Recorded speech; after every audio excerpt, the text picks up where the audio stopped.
从东方到西方，从远古壁画到现代荧幕，一个神秘的身影，它为何能霸占人类的想象，延续万年？它就是龙。中国的祥瑞神龙，希腊的九头恐怖巨蟒，北欧的嗜血喷火兽，它们形态各异，却都拥有一个共同的名字。这种全球性的诡异巧合，不禁让人脊背发凉，同时又忍不住去想一个令人辗转反侧的问题：这些让人心跳加速、充满传奇色彩的传说，它究竟是从哪儿冒出来的？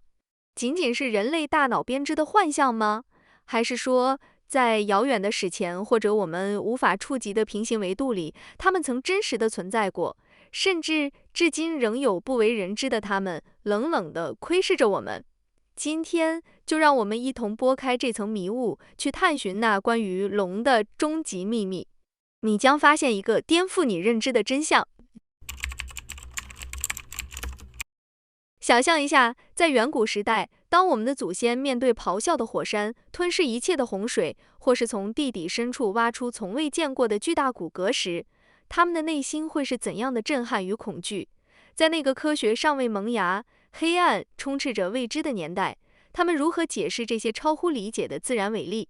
他们是否曾以为是某种隐藏在深处的巨型生物在作祟？一个非常引人入胜的理论被称为地质神话学 （Geomythology）， 它就像一扇窗户，让我们窥探到神话传说与地球本身之间隐藏的关联。它告诉我们，那些看似天马行空的神话，并非完全是凭空捏造，它们更像是古人对大自然恐怖力量的加密记录。神话是他们理解并应对这个充满未知与危险的世界的方式，也是他们将恐惧转化为故事代代相传的智慧密码。你相信吗？在遥远的澳大利亚，原住民口中流传着一个关于一颗星星坠入水潭的古老的梦境时代传说。听起来像个睡前故事，对不对？但令人难以置信的是，现代研究人员追随这个神秘的指引，竟然真的找到了一个此前从未被发现的陨石撞击点。这简直就像是古人给我们留下了一张藏宝图。又比如夏威夷火山女神佩雷的故事，她以火焰和熔岩塑造大地。科学家们通过解析她的传说，甚至重新评估了基拉拉维厄火山第一次大塌陷的时间。你看，神话不仅没有阻碍科学，反而成了指引我们探索过去的神秘灯塔。那么，回到我们今天的主角龙，虽然我们都知道地球上从未存在过真正的喷火爬行动物，但这并不妨碍我们去思考，世界各地关于龙的传说会不会与一些史前巨兽的化石有着惊人的巧合？这些巧合又指向了怎样的未知？在古希腊神话中，英雄卡德摩斯击败了一只凶猛的水龙，并将他那具齿状的牙齿种入土中。这个情节是不是很生动？但有趣的是，欧洲各地曾广泛分布着一种史前巨兽乳齿象，它们的臼齿巨大而尖锐，形似传说中的利齿。古人会不会是把这些令人望而生畏的象牙误认为是某种龙的牙齿呢？而中国祥瑞兽龙头上的鹿角，会不会就是来自于中国北方常见的中心式鹿类化石头骨的启发？在巴基斯坦的西瓦利克山丘，关于龙拥有镶嵌宝石撞头冠的传说，可能就来源于当地化石中常见的方解石晶体。这些巧合让我们不得不停下来思考，它们之间到底隐藏着怎样的联系？至于龙那令人胆寒的喷火能力，会不会也与大自然的恐怖力量有关？想象一下，在土耳其南部有一种天然气火焰口，火焰常年不息，仿佛大地在呼吸火焰。这片火舌之地是否就是奇美拉，这个狮子、山羊与龙的混合体，喷火传说的灵感来源？而土耳其西部被远古火山活动烧焦的地貌，又是否促成了宙斯与百头巨怪低风那场神战的诞生？这种将自然灾害具象化的方式，简直是古人超乎想象的艺术创作。更令人兴奋的是，龙的神话不仅是过去的记录，它还持续指引着今天的科学发现。在中国，古生物学家常会前往那些被称为有龙骨的地区进行化石发掘。其中一个全球最丰富的恐龙脚印遗址，就直接被命名为黄龙沟。所以你看，尽管这些神话中的生物可能从未在现实中振翅高飞、盘踞洞穴或潜藏深海，但它们的存在却以一种独特的方式激发了古人对自然界的敬畏与想象，并将这些记录以故事的形式代代相传，最终也指引着我们对未知世界的探索，点亮了文明的火花。这不禁让人思考，我们今天看到的龙，会不会是某种被夸大、被神化的远古生物的模糊记忆呢？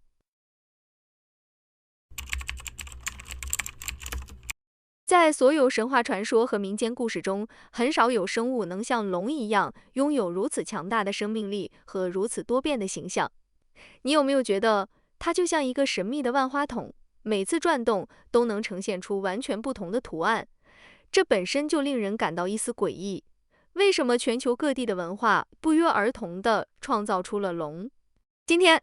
就让我们翻开这本全球的龙之书，一同去探究龙的形象在不同文化下的诡异共识与奇妙演变。当我们一提到龙，你的脑海中会浮现出怎样的画面？是《权力的游戏》中那头喷火的巨兽，还是《霍比特人》中贪婪的史矛革？这些现代奇幻作品塑造的龙，往往庞大，带着蝙蝠翅膀，口吐烈焰。但事实上，龙的形象并非一直如此固定。要追溯它的起源，我们需要穿越数千年的时光，跨越多个大陆，去看看它最初的模样。Dragon 这个英文词最早源自希腊语，原意指的是巨大的蛇或凝视者。是的，你没听错，在古希腊神话中，许多被归类为龙的怪物，其实不是会飞的喷火生物，它们更像是体型巨大的蛇类。这些希腊的龙通常是多头大蛇，拥有锋利的牙齿，多栖息于水域，常常扮演着守卫者的角色，守护着神圣的泉水或秘密宝藏。比如，在阿宋与金羊毛中，那只守护金羊毛的科尔基斯龙，守护金苹果的赫斯佩里德斯龙拉东，还有那恐怖的九头水泽九头蛇 Hydra， 它的头颅被割断后还能再生，简直是噩梦般的存在。而古希腊的奇美拉虽然不完全是龙，但它那令人胆寒的火焰呼吸能力，却对后世中世纪龙的形象产生了深远影响，预示着一个更恐怖的时代即将到来。当我们把目光转向中世纪的欧洲，龙的形象却发生了180度的大转变。它们不再是神圣的守护者，反而成了邪恶贪婪的化身，是威胁村庄、吞噬生灵的凶残怪物，必须被英雄骑士或圣徒消灭。还记得圣乔治屠龙的故事吗？这位勇敢的骑士如何拯救被龙勒索的公主和村庄？这个故事随着十字军东征传遍西欧，成为了基督教战胜异教、光明战胜黑暗的象征。中世纪的龙逐渐演变为长有4肢、带着蝙蝠翅膀的爬行动物，与古希腊的多头蛇形象大相径庭。在凯尔特地区，例如苏格兰、爱尔兰和英国，甚至出现了对龙和蛇尾龙 Wyvern 两种不同龙类的明确区分。比如，威尔士国旗上那只鲜红的龙，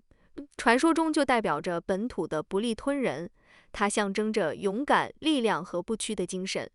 但即使是正面形象，也带着一丝威严和难以驯服的野性。在北欧神话中，最著名的龙故事当属法夫尼尔。他原本是一个侏儒，却因贪婪杀死父亲，最终变成了守护宝藏的喷毒巨龙，恐吓着邻近的村庄。最终，他被英雄西格的所杀。这个故事听起来是不是有点耳熟？没错，它与现代奇幻文学巨匠托尔金的作品有着诸多相似之处。法夫尼尔的诅咒戒指和守宝龙的形象，都与托尔金笔下《霍比特人》中的元素遥相呼应，仿佛某种古老的宿命在延续。然而，当我们把目光投向遥远的东方，特别是中国文化，龙则有着截然不同的形象和象征意义。在中国，龙通常是4足的蛇形生物，其起源可能与蛇或鳄鱼有着千丝万缕的联系。龙被视为力量和权威的象征，它代表着吉祥、繁荣和帝王尊贵。龙通常掌管着水域和天气，比如我们熟知的4海龙王，就分别管理着浩瀚的4大水域，带来了风调雨顺，是生命的守护者。韩国的龙形象也与中国龙类似，但通常胡须更长，象征着智慧和长寿。东方之龙是带来希望与秩序的神奇。在古埃及神话中，也有类似龙的存在——尼罗河的巨蛇阿佩普，它代表着混沌和黑暗，是太阳神拉的宿敌，每天都要试图吞噬太阳，将世界拖入永恒的黑暗。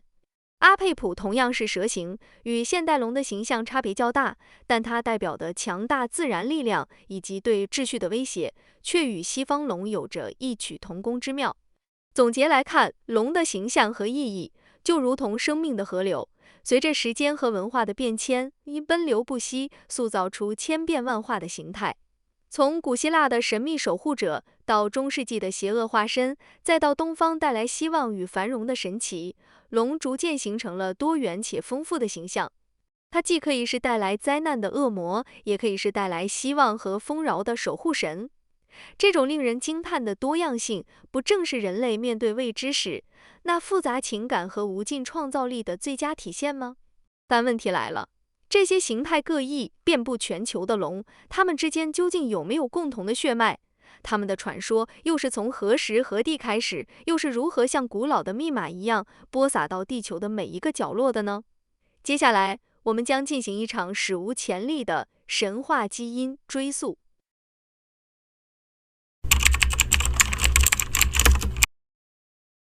你可能还在好奇，为什么龙这种生物，全世界会以如此相似的核心形象，在世界各地顽强地存在于我们的集体意识中呢？我们已经证明，它并非仅仅来自发现恐龙骨头，甚至不是来自日常可见的蛇。事实上，龙的故事甚至出现在蛇很少长超过1米，或者不总是生活在水边的地方。那么，这个全球性的共识究竟隐藏着怎样的秘密？狗丁猫是相信，我们或许能从数百万年的人类进化中，找到一个令人不寒而栗却又充满奇迹的答案。你知道吗？蛇是地球上最古老的哺乳动物捕食者之一。尽管恐龙的灭绝让哺乳动物得以在地球上生长壮大，但蛇，特别是那些巨大的蟒蛇，却成为了哺乳动物，包括我们灵长类祖先最大的天敌。在漫长的进化过程中，我们的祖先必须想尽办法保护自己，避免被这些潜伏的捕食者所伤害。这促使人类的视觉系统变得越来越敏锐，尤其擅长识别环境中那些潜在隐藏的蛇。这或许也是为什么我们能看到颜色，并拥有3维视觉的原因之一。这种对危险的直觉是刻在基因里的本能。研究表明，人类甚至在意识到蛇的存在之前，就能下意识地检测到它们。即使是小小的婴儿，也能比检测蜘蛛或其他动物更快地发现蛇的踪影。这难道不是一种刻在基因里的原始恐惧吗？同样，当一条蛇突然出现在我们视野中时，我们的注意力会自动的，几乎是不由自主的，瞬间集中在这个潜在的捕食者身上，这会大大降低我们专注于其他事物的能力。这种与生俱来的反应可以与一个有趣的心理学观察相结合。人类对物体的距离和大小的感知会受到观察者对它们重视程度的影响。换句话说，我们常常会不自觉地高估那些我们感到威胁或非常关注的物体的大小。这不就完美地解释了龙的巨大形象吗？然后，如果我们把这一切都包裹在一个充满张力，甚至有点可怕的故事中，这样的故事就会比其他故事更具感染力，更容易在我们的脑海中被记住并代代相传。简而言之，了解蛇是人类的天性，这种反应比我们的意识要快得多。夸大它们的大小也是人类的天性。再结合一个可怕或惊人的故事，这些故事就会比其他故事更加深入人心，更容易流传。南非的羽蛇神话和围绕它的仪式就是最好的佐证。在莱索托地区的岩画中，描绘了猎人与水生动物蛇在一起的场景。这些蛇体型巨大，有时还长着獠牙和羚羊耳朵。这些蛇被视为一种雨兽，当它们被魅惑捕捉和切割时，就会降下雨水。这清楚地表明，在南部非洲，龙的神话与水有关，有时拥有其他物种的头部，并且与雨水和作物生长息息相关。它既是令人敬畏的自然力量，也是带来希望的源泉。你看，即使是深深的恐惧，也能开出希望的花朵。这本身就是人类的奇迹。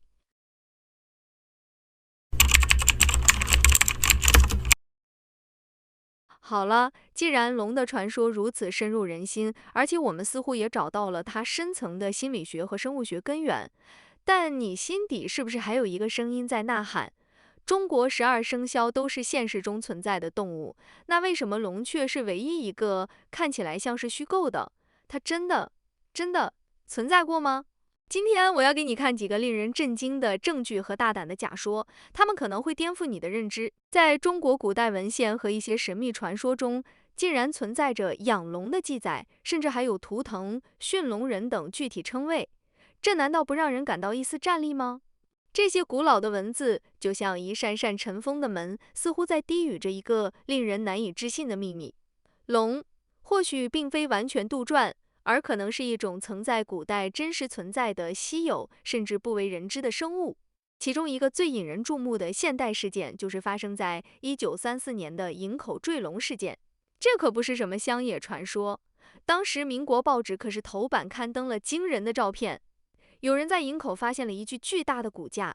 尽管一些生物学家声称那头须鲸的残骸是人们的误认，但当时很多亲历者，包括记者、专家，甚至当地百姓，都坚决不认同这个说法，因为那副骨架的形态显然与须鲸截然不同。根据一位名叫肖素琴的老人回忆，他9岁时第一次见到龙的模样，那庞然大物与画中的龙几乎一模一样，方头有角，眼睛很大，往外突出，全身灰白色，散发着一股腥臭味。几天后，更不可思议的事情发生了，天空再次惊现一条龙，它搅动风云，竟然弄翻了3只小船，砸毁了工厂房子，造成9人死亡，甚至掀翻了停在火车站的火车。随后，这巨龙的尸体在瑶河入海口被发现，全身只剩下筋骨，头部长有3只脚，尾部为立板性白骨尾，全长共28段。这简直就像是电影里的场景，但它却真实的发生过。